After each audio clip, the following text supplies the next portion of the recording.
Shalom and welcome to the Talking Memory International Lecture Series. My name is Medin Shachar and I am an educator and guide at the Ghetto Fighters House and will be your host for today's book launch event, A Contrarian's Tale, reflecting on Henry Greenspan's Remnants and What Remains, Moments from a Life Among Holocaust Survivors. This is the first program in a two-part series, Conversations that Endure in the Footsteps of Henry Greenspan and Dori Laub. I want to welcome our global audience with a special welcome, as always, to the survivors and their families that are with us today. We want to thank everyone for their support and interest in our programs. Today's program is co-sponsored by the Jean and Shmuel Frankel Center for Judaic Studies at the University of Michigan, the Holocaust Educational Foundation of Northwestern University, the Rabin Chair Forum at George Washington University, the Vienna Wiesenthal Institute, the Johannesburg Holocaust and Genocide Center, and Classrooms Without Borders. Today's program will open with brief opening remarks by Professor Debórah Dwork, followed by a conversation between Henry Greenspan and her about his decades of work and reflection on Holocaust testimony as sustained conversations. So before Debórah gives the opening remarks, I would like to do a short introduction of both Debórah and Henry Greenspan, and then give the stage to them. Debórah Dwork is the director of the Center for the Study of the Holocaust, Genocide, and Crimes Against Humanity at the Jagged Center, City University of New York. Path-breaking in her early oral recording of Holocaust child survivors, Dwork weaves their narratives into the history she writes.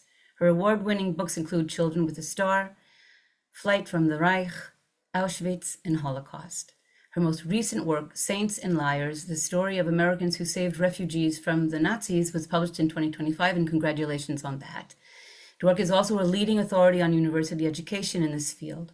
She envisioned and actualized the first doctoral program anywhere in the world, specifically in Holocaust history and genocide studies. Dwork has received numerous honors, including the Distinguished Achievement Award in Holocaust Studies in 2024 from the Holocaust Educational Foundation, the Annette Fels Kupperschmidt Award in 2022, bestowed by the Dutch Auschwitz Committee, and the International Network of Genocide Scholars Lifetime Achievement Award in 2020. And now a little introduction about Henry Hank Greenspan. He is a PhD, emeritus psychologist, oral historian, and playwright at the University of Michigan, who has been interviewing, teaching, and writing about Holocaust survivors since the 1970s.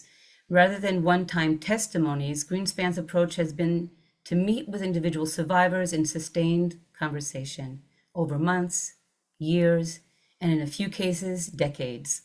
His multiple interview approaches described in On Listening to Holocaust Survivors Beyond Testimony, now in its second and expanded edition, and in Reflections, Auschwitz, Memory, and a Life Recreated, co-authored with Agi Rubin, a survivor with whom Greenspan had collaborated since 1980.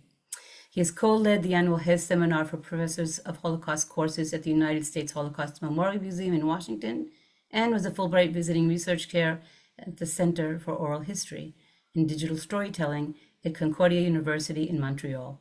His award-winning play, Remnants, was originally produced for radio and distributed on NPR, the National Public Radio, for those who don't know, and that was in 1991.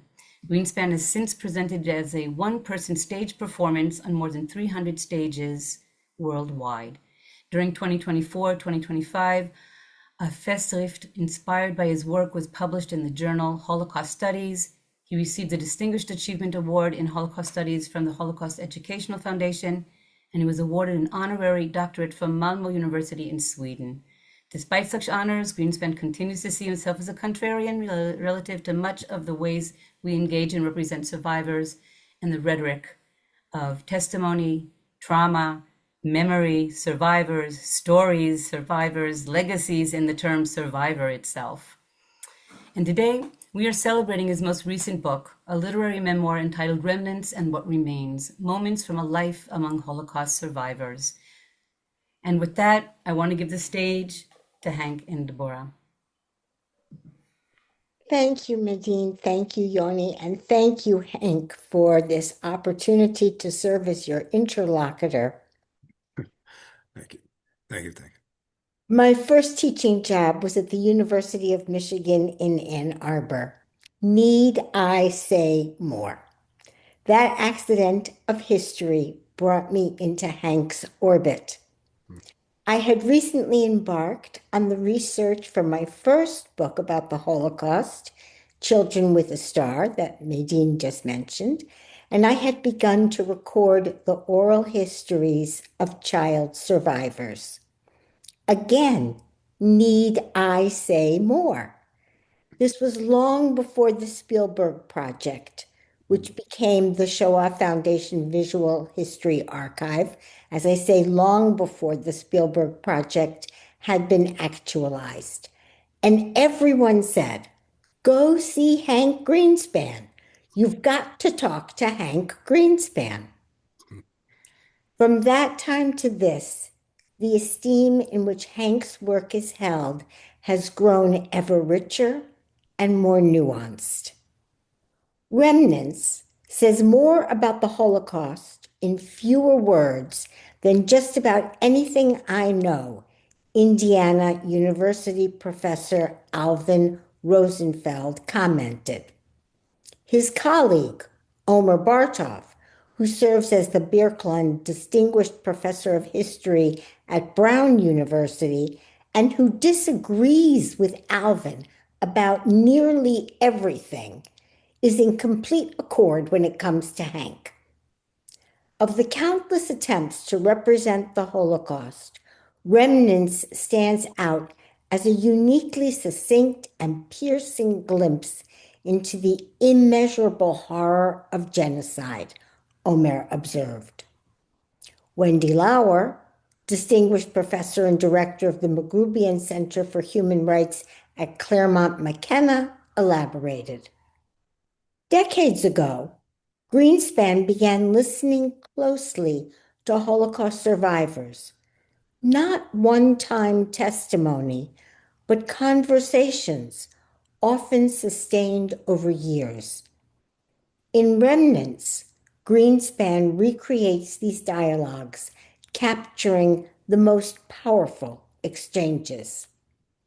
Indeed, Williams College professor Ali Garbarini concluded, Remnants could only have been written by a playwright who was also a distinguished Holocaust scholar. Based on his meeting with the same survivors multiple times over months, years, even decades, the play reconstructs extraordinary moments from those conversations that challenge much that we think we know about survivors and what they have to retell. These observations point to key aspects of Hank's work, his practice, the challenge of retelling. We will turn to those shortly. But first, an observation of my own. Hank, with your interlocutors, you explore their lives before, during, and after the Holocaust. Yet you are silent about your own biography. Please tell us, how did you come to this field? Well, first, thank you. Thank you, Debórah. Thank you, Nadine. Thanks to a lot of good friends out there and new people, new friends out there. Much appreciated to be here. Much honored to be here. Yeah, how did I come? The short answer is entirely coincidentally. But nothing is really coincidence, right? I'm not talking about the shirt, but I'm talking about, things happen and then you jump if they feel to be the right thing. I was working shortly after I graduated from college in a research project for a psychologist, a sort of standard research project. And I had the assignment of going out and interviewing people, not survivors, but people about moral choice. Again, not what right or wrong, but we used canned dilemmas. And I'm trying to put myself on speaker view here, so it's a little distracting to see the whole gallery. But anyway, I went around and had the great job of interviewing people in the Boston area with these prefabricated dilemmas. And just by chance, totally by chance, I had the opportunity to interview a guy who told me a few months or a few hours into that interview that he was a Holocaust survivor and he was in the ghetto. And he wanted, as survivors do, sort of testing me out. Did I know what the ghetto was and all of that? And, I had some idea at that point. So I'm still playing with you here a little bit. I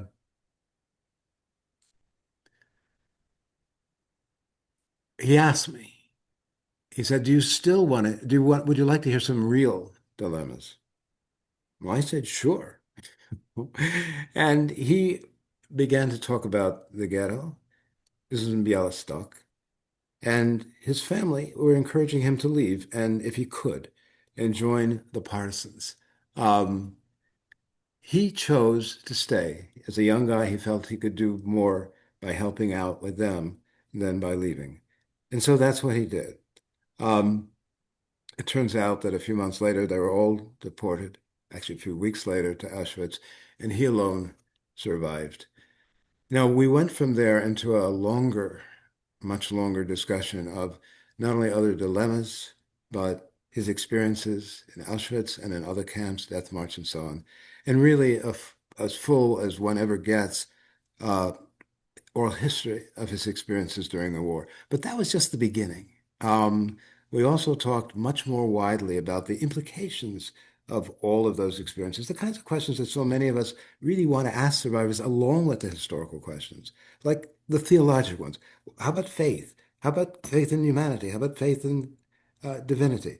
How about can you get up in the morning? How about do you hate the Germans? How about uh, the future? How about did it have any impact on you personally, what I call oral psychology, and on the world, oral, whatever we call that, politics, um, every question that emerged. So, as it turned out to be kind of a harbinger of work to come, what would have been a probably an hour and a half interview turned out to be a 9 hour conversation.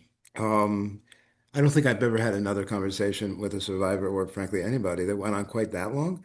But it was a harbinger in the sense that, as you heard, I'm kind of known for my endless schmoozes, as I call them, deep schmoozes into the night and beyond. So this was the beginning of that. And as I said, we covered everything. Now, one thing that he said that I was to hear many, many times during those years was I was the first, quote, American, meaning born in the US after the war, barely, a couple of years, with whom he'd shared his experiences at all. Of course, he had talked with other survivors. That was quite typical, I was to learn, but not with, quote, outsiders, not with someone like me. Why he chose me, who knows? Um, but that surprised me. Here we are, 25 years post-liberation, quote unquote liberation. It's one of those terms that, can be discussed. And I'm the first guy. I'm the first person. That was amazing to me. But I don't want to say that, it was some sort of scoop on my part or that I felt I had to somehow make up for anything. No, I stayed with this for the next 50 some years because I was totally immersed in these conversations. Uh, there's nothing I love better, as some of you know, than a deep schmooze about important things. And that's what I had the great privilege of my life to do that with survivors, particularly, of course, the people who I knew for years or even decades. We talked about everything um, related to the war, secondarily, in a sense, related, but also all of life. They met most of my girlfriends from those years. These are full relationships, is the point. And so the discussion of the war took place in that context of full relationships. Okay. So one other sort of follow from that, which is relevant. Over the next couple of years, I read as much as I could about the war, about the Holocaust, and about survivors and memoirs and some journals that were written, of course, during the war, but people who did not survive, like Ringelblum and so many others in Warsaw in particular, I read. Um, and I decided I would do a dissertation on survivors, and particularly on survivors retelling the whole process of Did they want to speak about it? Were there listeners who were available? And if there were, how did they do that? And I really mean how, not just what, but how did they find narrative voice, narrative form? How did they choose what to say to whom, when, where, what, right? All those aspects that frame that process of choosing. And how, again, not only what, but how. Voice is a central theme in my work. And voice is not only what comes out in words on a transcript, voice is what you do with your neck and your throat and your silences and your cadences and your velocity. In oral history, we pay a lot of attention to that. So it's the how. I've sometimes referred to the notion of testimony as a verb, as something one does, not only something that ends up in an archive or wherever it does. This was not exactly testimony, as we heard. It was deep schmooze, but to that extent, there's a parallel. So I presented this idea for a dissertation to my committee at a, I'm not even going to, you can find my video, you'll know what it is. But anyway, it's a very well-respected, good place. First three profs who read my proposal were very cordial to me. But they were not positive about the proposal. They said two things, separate occasions, almost verbatim. They said, Hank, if you're going to interview people, they should be people who'll be around for a while. And the survivors are all dying. Secondly, they said, anyway, all the work on survivors has already been done. This, my friends, was 1975. 1975, the survivors are all dying, and all the work's been done. Well, if you want to know how I became a contrarian, I already was, to be honest, going in. But this was extraordinary. Here's this guy who told me I was the first American, quote unquote, with whom he'd spoken, and the profs are telling, it's all done. We're done. We're finished. Where did that come from? I just want to, if we have time, I hope we will put it on the shelf. We can discuss it together. As you'd imagine, I've thought about it many times. But I was left, as I still am, with the notion that there's been something about our relationship with Holocaust survivors, perhaps as with others who've gone through experiences that awe us, scare us, something that makes it hard to engage them as, in my view, who they are, as us, as our brothers and sisters, with the exception, obviously, as that they went through it, they were there, we weren't. But in almost every other way, and I guess I'll say in every other way, they're us. They're not exotic creatures. Augie Rubin, whom will hear often today, once exclaimed in sort of frustration about all this. She exclaimed, I'm not a quote unquote capital S Holocaust survivor. Yeah, I survived, but I'm not the capital T survivor. I'm not a category. I'm not a thing. We have enough experience being categories. You get it. So, I think we've made a lot of progress, no question, about getting beyond categorizing people in those two-dimensional ways, but not all the progress we might have made. That's my view. And that too is open to discussion, debate, as you're inclined. So I'll stop there as far as the origin story. Which was hardly an origin story. Yeah. You very deftly went away from you Okay. to your practice. But we'll Right. go back to that and we'll go Right. back to this, your use of the verb retelling rather than Right. telling. But first, let me ask you, trying to go back to you, you call Remnants a literary memoir. Right. What do you mean by that? Yeah. Well, a play script is dramatic literature, and that's what's in the book. There's two parts to this book. Remnants and What Remains. They're actually two separate pieces that kind of, I think, mutually inform each other. And people have already said, which is great, very helpful to me. They've talked about the backstory of Remnants in terms of NPR and on stage and yada yada. Thank you. That's what it looks like. To be honest, it's not my favorite cover, but that's totally beside the point. But God forbid the press is listening. Anyway, but they did a great job bringing it out. Yeah. So what I mean by literature is indeed Remnants is a play. It comes from a series at Wayne State, which is a literary series. There are about 100 books published in that series. They call it the Made in Michigan Writers series. Most of them are poetry books. Some are short stories and other fiction books, longer and shorter. A few are essays and what these days is called creative nonfiction. And this was a play script. So clearly it's a literary work. I think of it as an artwork in that sense. And unlike prior work of mine, it's not an academic study in the usual sense. I mean, it took a different kind of effort to craft than crafting work with lots of footnotes and lots of examples that sort of make one's point. This was, as we say in theater, more of a showing what I heard from people than a telling. And I'll explain that briefly too. But the other side of the book is What Remains, which is also a series of short bits. You know, I realized the critical word in the title is in not what you'd expect. It's in the subtitle, Moments from a Life Among Holocaust Survivors. Moments is what both sides are. Remnants, as was said, recreates moments from these sustained conversations. I want to explain just that a bit. I know I'm going off to process again a little.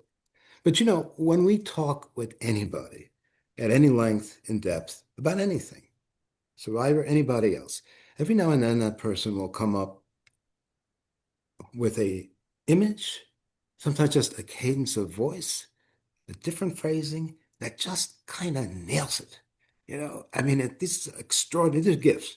You know, I worked for years as a psychologist, this has been said, and you can't make these moments happen. The best you can do is just get out of the way, you know, and appreciate what you've just been given.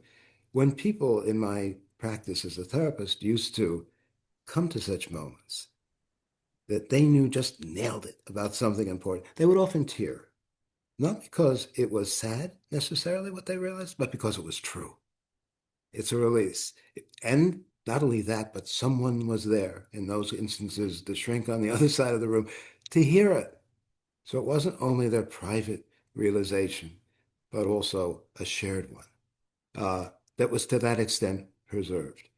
So I would hear these things not in a first interview, almost never, but knowing people for a long time, people would just sort of land in these moments. And essentially, remnants is a trajectory of, again, those kinds of moments. So it's not typical anything, our conversation or survivors or anyone's. Um, but for that reason, it's a condensed piece. And in some ways, it's just kind of unremitting pieces because it's boom, boom, boom. But there is a logic to the flow. What Remains is also a series of moments, but not in survivors' voices, although I quote a number of my survivor friends whom I've known for years in the course of What Remains. But it's really from my voice, looking back, written more recently, in the last few years, over this whole journey of 50 plus years of knowing survivors well, deep schmoozing, and again, selective moments that I felt were, I mean, they were of every valence. Some are quite amusing, some are funny, some are poignant, um, every valence. Um, I have to just share one to give you a sense of relationships. You'll see why I'm laughing a bit. One performance was done before I started doing it myself as a solo show. And that, of course, has everything to do with artistic control. And because these are my folks, I know them. I don't see myself as playing them. I see myself as using my body, my voice, my gestures to convey what this group of friends conveyed to me, that I learned to this group of friends, meaning the audience and survivors. And I'm sort of in between as, in that sense, mediating. But Agi, with whom, as mentioned, I wrote a book, very, very close person in my life. We were together at a performance that was done not by me, but by a local in Detroit professional theater. And as often happens with professional theaters, when the topic is Holocaust, they kind of go over the top. It's understandable, but if there's any topic that doesn't need over the top, it's this one. Less is more, in my view. Even less is often even more. So at the end of this performance, Augie sidled up to me and said, whispered in my ear, she said, "Never let them do it again." And then she took a step back, winked, and said, "Never again." Now, you have to know people pretty well, right? To get away with the N word. being never in this case, meaning never again. I just use that example to suggest the sort of flavor, the intimacy of the kinds of relationships that I had with many of the survivors I got to know well. And so moments from those relationships are what remains contains. There are 8 uh, moments, which are sort of short memoir essays that the piece um, contains. And lastly, here I go again. Um, my favorite comment, this goes back to those folks at my grad school, is when audience members would usually say nice things, but every now and then someone will say, "It's not what I expected," which I take as that's like we're getting somewhere from my perspective. Because in my view, again, our expectations, I will even say our presumptions about who survivors are, what they have to retell, is pretty fixed and pretty predictable. In my view, a lot of people go to occasion fully respectfully and attentively, but with the sense that, I kind of know what's going to happen today. I kind of know what's going to happen. I know what I'm going to hear more or less. So when an audience person tells me, "Oh, it's not what I expected," I have to feel, "Oh, okay. We're pushing the tower a little bit that way, or the fence, or whatever it is." And I think part of that is because of, again, the quality of these gifts, these moments. And part of it is because in that context, people came to images which are not tropes about of the Holocaust or of the war in general. I mean, in the piece, there's space aliens. There's Norman Cousins' book, Anatomy of an Illness. There's a vanity, woman's vanity in the latrine, which there was in one of the latrines in Auschwitz-Birkenau.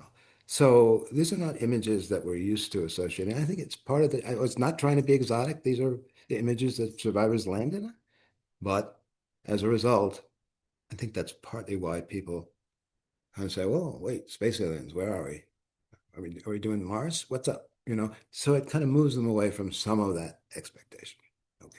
We are gleaning from what you are saying, we are gleaning information about your practice, the way you proceeded and what it offers. But I wonder if you'd like to elaborate a little bit. Sure. Yeah. I think the most I important, should just say one more thing. absolutely. So, Where- Hank, when you talk about it, you know exactly what you do and how you do it and what it offers. But for those of us who are on the outside, mhm, we're not getting the full picture. mhm, And I'm eager for that. mhm. Well, the full picture is hard to do, obviously, in a short time, but I will do my best. Um, this will hopefully add a line to the picture. Along with meeting with people multiple times, I also listened to my interviews between meetings. I used audio tape, which I still would. So it's easy to do. I even did transcribing, my own transcribing early on. And that meant that when you transcribe, you slow everything down and you hear all kinds of things that you miss. It's also very humbling, right? Because you hear all the stuff you wished you'd asked and the stuff that you are sorry you did. But knowing in most cases there'd be a next meeting, it meant I could go back and I'd have time to clarify, to probe, to understand better. And of course, also when you transcribe, you go over the same bit again and again and again.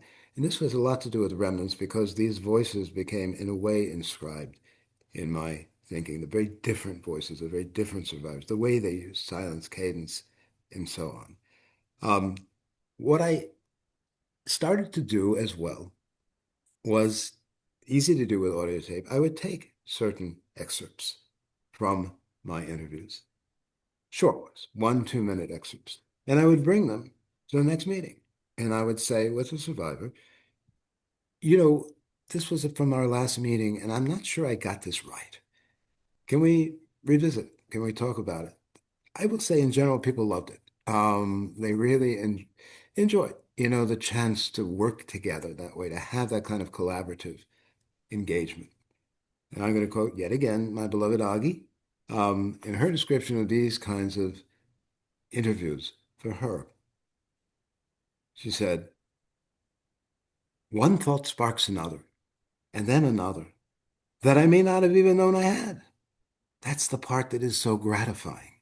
Whatever I think I'm teaching, I'm learning at the same moment.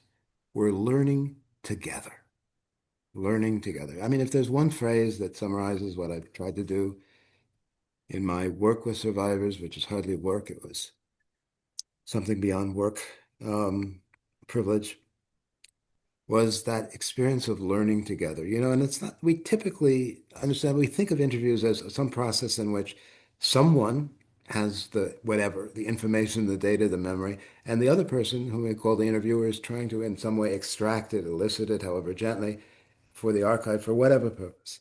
That's different than learning together, in which people go into the conversation and arrive at places that were in neither person's head going in, but which arise specifically because of the back and forth, the reflection, the exploration that goes on in the interview process. And so this uh, strategy, this practice of going over interviews together, cemented, I think, a kind of working relationship, a kind of alliance that I will say, survivors, they look forward. You're going to bring some, they look forward to doing that because we were, I will say, sort of Talmudically going over these excerpts, and new thoughts would arise for them, not just for me, new knowledge for them about what they thought, what they realized, what insights they had about the meaning, significance for them of having gone through that hell.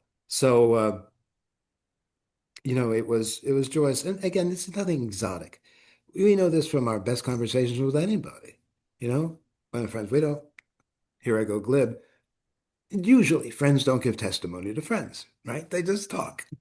Well, and new things happen. Or in a, say, seminar. The best seminars are not when people our students are just throwing out ideas. It's when they're working together, when they're learning together, when someone says something and someone else bounces off and they listen well and they get to some, even it may, I say, especially when people disagree, they hear each other and some smart someone may say, you see it this way, I see it that way, but on some other level, are we not talking about two aspects of the same essential thing, right?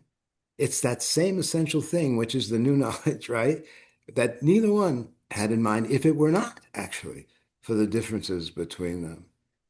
So it's not exactly a higher synthesis. It's again a new awareness. Um, it's truly collaborative, that depends on collaboration. So that I will say is the core of my process. I'm looking at time.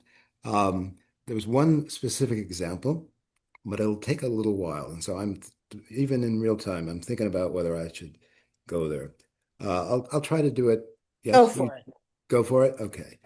This is a story, Debórah, that you've heard, and I know some other folks out there have heard. It's about a man I call Leon, which is a pseudonym. His real name was Henry, but because a number of the survivors early on, especially in the 70s, did not want me to use their actual names. They wanted pseudonyms.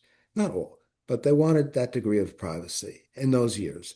I decided to give everybody a pseudonym with their okay. So this is a man that everyone knows from my work as Leon.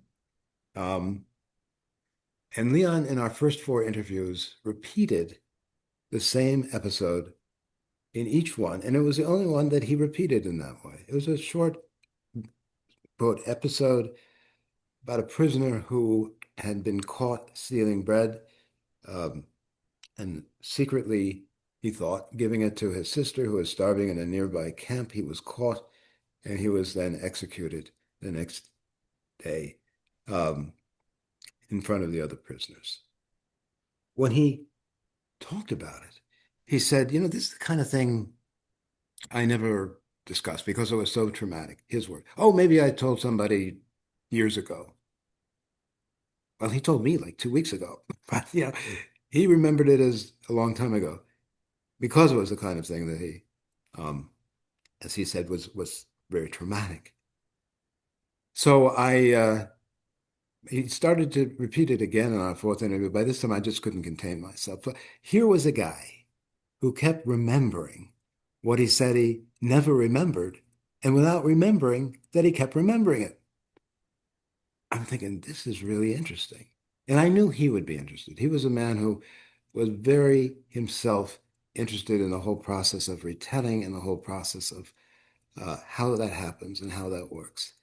So I did ask him, in my sort of, I'll say, gentle, shrink-like way. I said, we often come back to this story, and I'm curious to what.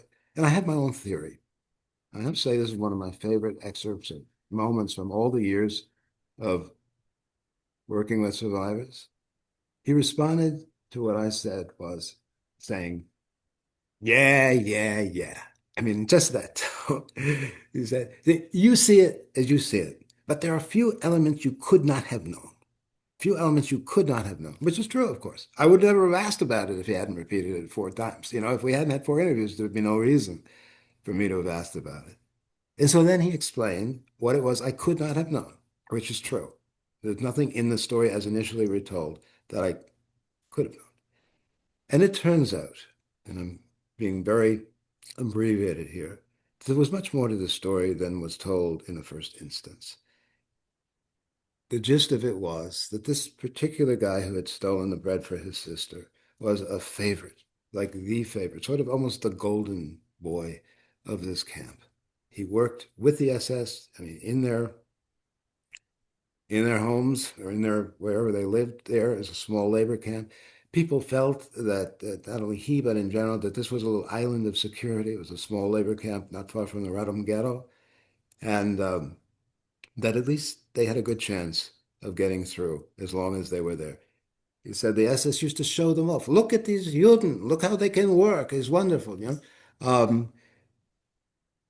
With the execution of this favorite prisoner of all people, the person of all of them whom they felt was least vulnerable to being hurt.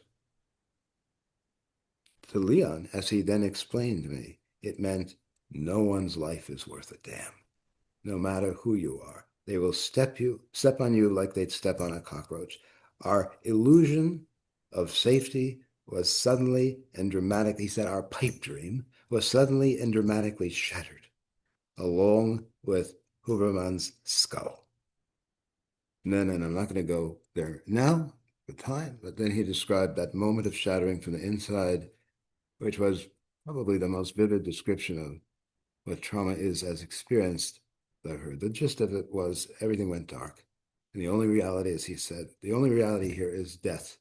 Death, and we performing what he called a mystic ritual, which was burying the now mostly decapitated body of Huberman afterward. Okay. One other thing just from that moment that I think is illustrative, there are many such illustrations in my work that take us further in terms of how things work in these collaborative engagements. At one point, as one does when you're interviewing, I use these sort of short phrases, half sentences. I could have said, so this memory, this episode, whatever, but I said, just coincidentally, I said, so this story. And Leon jumped on that word, story, not only as applied to the Huberman incident, but in general. And he said something which has become sort of well known. He said, it's not a story. It has to be made a story in order to convey it, and with all the frustration that implies, because at best you compromise. You compromise. It's not a story. It has to be made a story. To call this a Rosetta Stone is saying too much. But it was a formulation, again, it was not in my head, obviously, going in. I think it's fair to say it was not in his head either. It was the contingency, the sheer fact that I asked that question and used the word story that sort of led to this, in a way, explosion of assertion about stories in general, in retelling. And it became useful to me as I thought back on what other survivors had shared with me in prior interviews and later ones. When they told me what as a story in a typically, beginning, middle, end, sort of the Aristotelian model of narrative, it has a logical unfolding, one thing leads to another, and so on. I said, well, wait a minute. Are they also making a story of what's not a story? And I know that folks out there are probably thinking, well, what's a not story? And again, that would take a long discussion. However, if you just think of sensory experience, what, say, Charlotte Delbo was so brilliant at conveying cold, hunger, thirst, winter, as Primo Levi describes it, sensory experience. They're not stories, right? They're not narratives. They're what they are. You can tell a story about being cold, but that's not telling being cold, right? Being frozen to death or starving to death or thirst virtually to death. And as I came to understand it better, what survivors described as effectively the not story were just the simultaneity of everything. It wasn't one usually, of course, there are such things, there are unfoldings, but there much of the time, especially in camps, it's like the madness of everything going on simultaneously. Beatings here, murder here, screams here, etc. Agonies of all kinds, all happening effectively at once. And yes, you could find moments of reprieve, as Prima Levi said. You could shelter yourself mostly by going numb in one form or other. But none of it lends itself to narrative in the traditional sense. So even though, and here's one of my, again, contrarian points, people are always talking about survivor stories and sometimes attributing, that's what I do. I gather survivor stories and I keep, for me, there's always an asterisk when I hear that. Cause is, yeah, there are stories, but they're like the tip of an iceberg, those stories. And it really helps. And I think just to be realistic and fair, to understand that what we call stories are just the beginning. And they always point, in my view, almost always, beyond themselves and behind themselves to a much wider reality of what people indeed remember or don't remember. You know, Levy also said effectively between this or that episode, nothing happened, meaning nothing that was could be framed in a memorable tale, you know, Hmm. a Hmm. memorable narrative. So it's sort of everything and nothing at the same time, which is part of the not story. But and the point is that again, this came as a result of our uh, sustained back and forth on this particular episode. Interesting to me that the quote about the not story is often attributed to me. Greenspan says, "Survivors, blah blah blah, make a story." I didn't say it; he said it, right? Yeah, I said, but I will say this. To use a hockey analogy, at least I get an assist. Because if it weren't for our working together, our knowing together, our back and forth, it would never have been said. It would never have been said. Why would it? Um, I think that's fair. So, in a way, it's co-authored, and it goes back to what Augie said. It's learning together. It's what happens between people, which is, from my perspective, the most important thing. It's what happens between people bring whatever they bring in their heads, and hopefully what emerges is something that was in nobody's head, as I said at the start, and something genuinely new. Moves us forward. Okay. So I have about a million other questions, but time is Yeah. short, TikTok. and there are 200 people listening. So I think that I should be quiet and let other questions emerge. So Medine, take it away. Thank you. Okay, here I am. First of all, thank you so much for this conversation. It really, this story is really the tip of an iceberg, right? It's only the beginning of a conversation.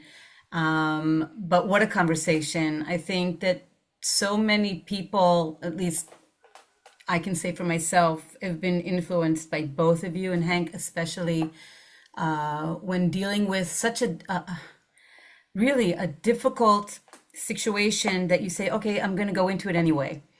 Head first, heart first, and I'm going to do it. And that leads me to a question here that kind of fits in with what you explained about Henry. Mm. Someone asked if you ever heard a story that you just had to stop.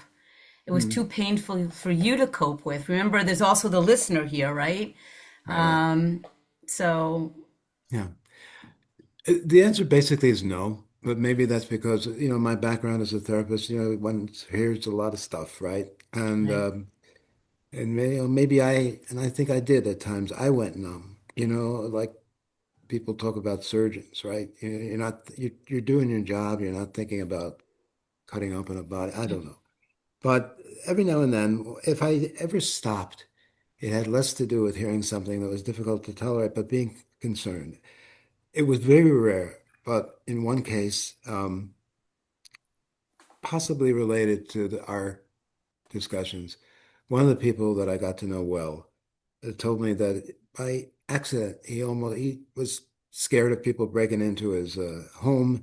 He had a gun under his bed, and his son was coming home late at night, and he thought it was a burglar, and he was sort of disoriented, and he grabbed the gun and he almost shot his son. Not directly to do with the war, but indirectly in a way, possibly, because that whole theme of people breaking in and so on. I turned to myself to therapist mode. I said, yeah, I'm really concerned. I'm really concerned. And what was, I would say gratifying, but to some extent assuring was he was equally concerned. He realized how close he came. So I definitely broke out of interviewer mode at that point, but it wasn't in response to, a particular episode from the war.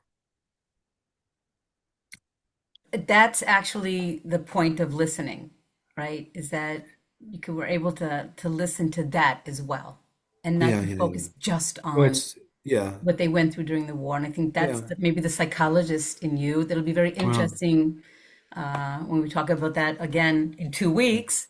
yeah, The connection. another. Um, so another question, there are a few questions here, but really another question that for me is really important, and I'm so glad that someone asked, is that how do Mm, you tell, it says the young people who are preparing to interview survivors, and there's so few mm, opportunities left. mm, But, I know for myself, I am not an interviewer. I am not a listener. I'm not. I'm a reader. I'll right, read diaries but I won't. And I know I worked with survivors at the Ghetto Fighters House and I listened, right, but not like you did. So I'm wondering what you would recommend to the younger generation of right, researchers that want to do these interviews with survivors. If you right. have any quick advice Mm, to give to them. Of course, you also volunteered to, if anyone has a question, they want to be in touch with you. absolutely. So, Yeah, yeah. Sandy, who wrote this for sure, we can send out Henry's email. Someone else asked as well. Please. So, any Yeah, quick advice for yeah. those Quick that are advice. daring to go forward and interview? Practice, practice, practice. Yeah, I mean, no, I want to be glib about this. I mean, I think on one level, we need to obviously accept the fact that survivors, what my profs predicted in 1975, which was nuts, is not nuts anymore. And I lost most of the people who are represented in remnants and the 20 teens. But we're not, first of all, this approach has been adopted to my great pleasure and gratification and with work with younger survivors of other hells, Rwanda, political torture, and experiences have nothing to do with genocide also. Good. You just answered Um, another question. well, okay. So I Yes, hit that it. was another I question. so, but in terms of now, I think what I would say, and I think if I may say, the younger folks can learn from us old fogies about this, and they'll discover ways to sort of improv. You know, you can. I mean, a lot of the people when in my class, yes, I used my own interviews and survivors came, but not every class. We used a lot of memoirs, and we did everything we could to invite them into the circle, even though, people like Emery and Levy are no long gone. But they were in the room in the sense that we read in that same obsessively engaged and usually out loud way, which you can do with a video testimony as well, to really pay attention. No, you're not going to have the advantages of the discussion. They're not going to be there to listen. But if you read those of us who had that great privilege, that may help inform as one. And the other is to read out loud, as I said. I think if you slow it down, this is my little resistance against TikTok world. Um, Slow it down, read it out loud, read it again. I even have my students, I used to make transcripts of short excerpts from video testimony. Last thing we need is a transcript of video testimony, right? Wrong. And the reason it isn't is because when you slow something down to the speed of transcription. You will hear things and see things that you will most likely glide over if you're just watching. So I'm always pushing the same basic idea. Slow it down, pay attention, and to whatever extent, um, try to get into the persona, even if you know someone only by writing, through their writing. Primo Levi doesn't sound like Charlotte Delvaux, doesn't sound like Jean Amélie, doesn't sound, I mean, everyone is a person, an individual, particular person. And my hero intellectually in life is William James, the American philosopher, psychologist, who once said, building up an author's meaning out of separate texts means nothing Hmm. until you've grasped the center of their vision in an act of imagination. That's what I recommend. Takes work, takes time, takes time. It's getting that center of it. Then they're like in the room with you, and you can almost predict, okay, they said this. It makes sense that they would also say that. You can approximate it. Okay, I'm gonna ask one more question because of the time, and I think it'll help us lead into the very last part that we talked about. There are three questions, but out of the three, I'm going to take the last one. As survivors approach their deaths, which you talked about, what are the themes or some things that stand out as surprising? All right. For example, the Oh, survivors' own perceptions of their legacies. well, wow. I mean, you asked the Mm. exact question that we were going to end with. So there's no Yep. point in trying to answer now unless we go to that. So if there's another question, because that's going to be answered Yes. momentarily. So you Um, have the question. So now you know you have the question. There was another question here about what your view is about how Holocaust studies curriculum is being taught in schools today. I, Uh, should we go there or not? yeah, it's just too big. Yeah. As many folks there know, this is an ongoing debate, and it actually has been for 50 years. You know, the universal versus blah blah blah comparative, and I don't have any definitive thing. I say, in a little piece of all of that world that I have mostly been involved with. I'm not a historian, certainly in the sense that Debórah is. Um, I know some history, but no, I think whatever and however you do it, I'm just repeating myself. Yeah. Slow it down, do it with care. You may have noticed that I even can't say the word Holocaust too often Yeah. because it becomes spaghetti. I use I say the destruction, the war, and it's not because of, the language issue. It's because I just need another way. Um, if it's Holocaust, Holocaust, Holocaust, it starts to become unreal to me.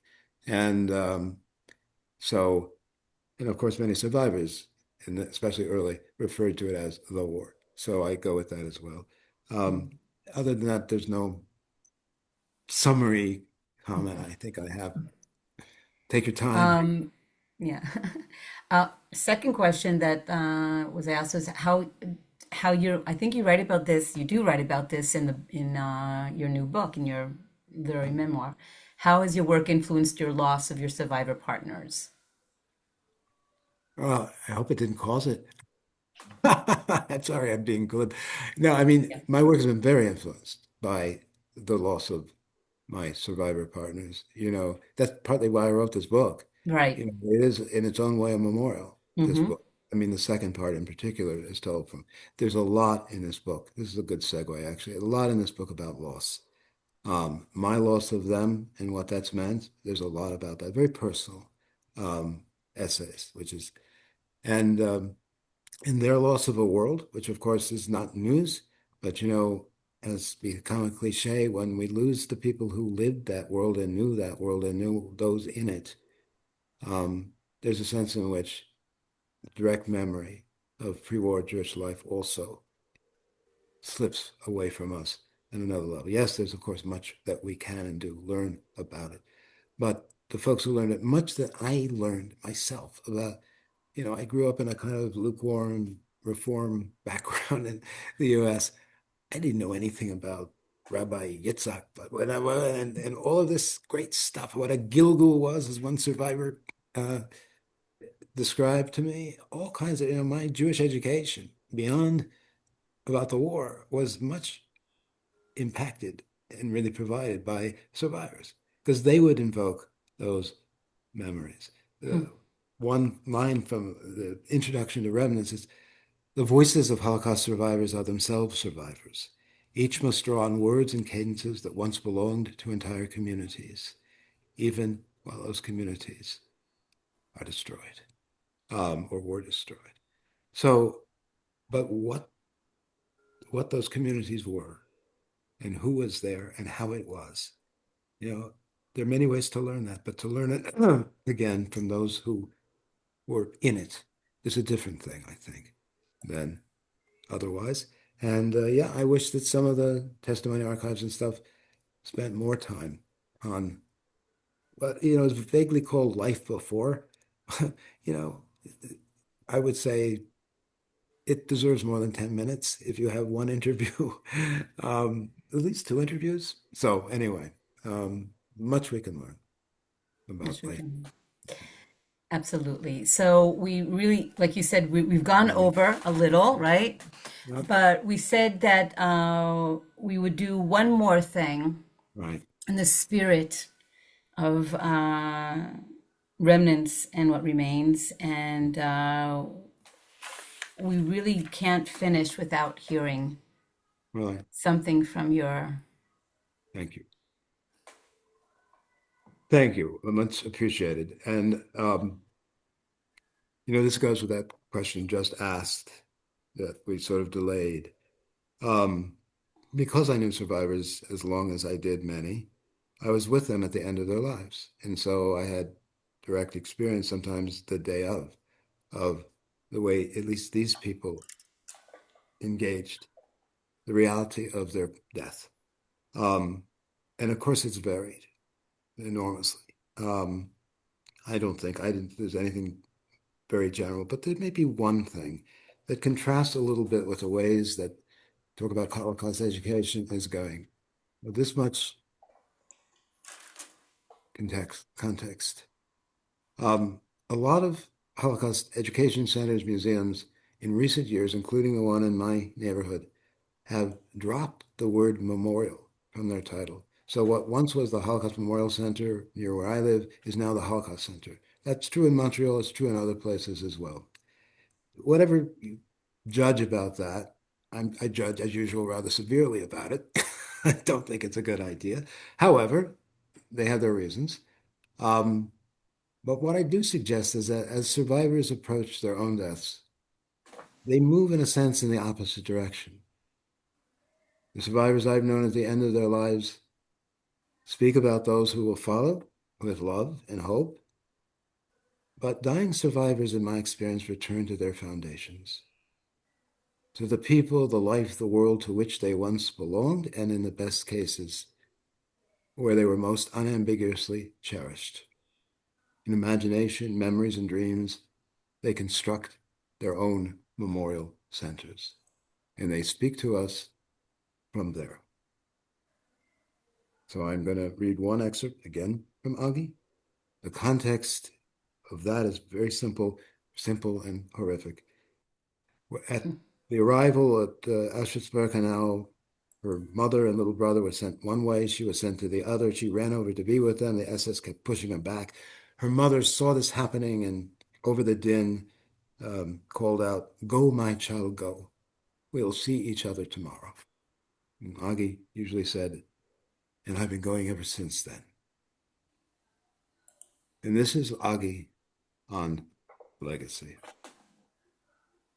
which just follows from that.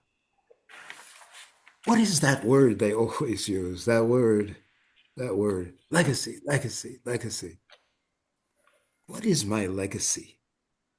We who were there know how limited can be any parent's ability to prepare the younger generation for what can happen.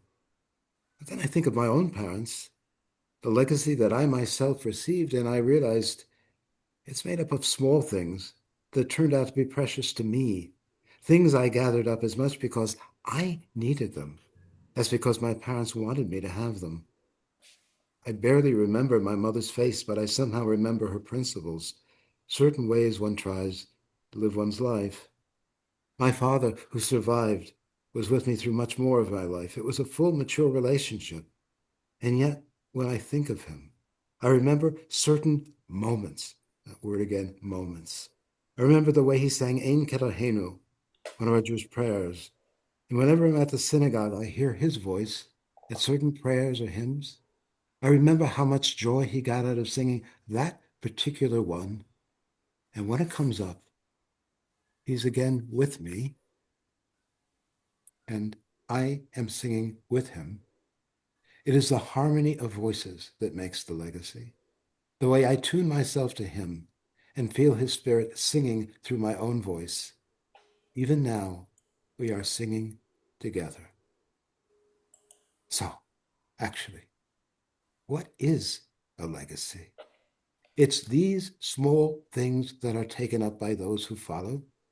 I can provide whatever I can provide, but in the end, my legacy is not up to me. It's up to whoever comes after to pick up this bit, remember that part, find harmony with whatever note, as it may apply to their own circumstances, which I know will be different from mine. You will take what you choose, what you need, just as I did. I can only wish you well and wish you peace.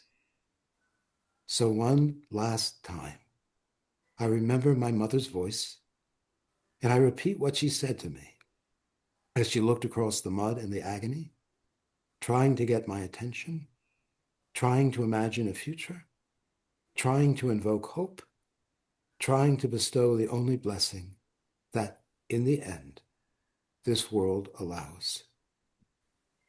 Go, my child, go. Go, my beloved children and grandchildren. Go, my dear comrades and friends. Go, my kind listeners. Go. Thank you so much for sharing that with us. I think that that really is the essence of your work. And as you can see in the chat, people are just responding very kindly to everything that you talked about this evening with Debórah. And with that, I will give my closing words to everyone. So first of all, I want to thank Hank and Debórah for their intriguing conversation. And I also want to thank the audience for their questions. Thank you so much for engaging. It's such an important evening. For me, it's evening. We are at a very interesting crossroad, which Hank examines thoughtfully in his memoir with the loss of survivors, that many of us who deal with the Holocaust, who carries on the story, the conversation, when the listener also reaches that age where there will no longer be anyone who sat with a survivor, listened, schmoozed, how will their stories be told? Yeah. We have a lot of questions that still need to be worked on. Indeed. And with that, I also want to thank our tech person, Yoni, for helping us flow through this long conversation, and our partners. And most of all, I want to thank this wonderful audience that came to listen to Hank tell us a little bit about the work he's been doing all his adult life, and to Debórah that helped us listen together. Toda, Thanks toda. so much, everybody. Thanks so much.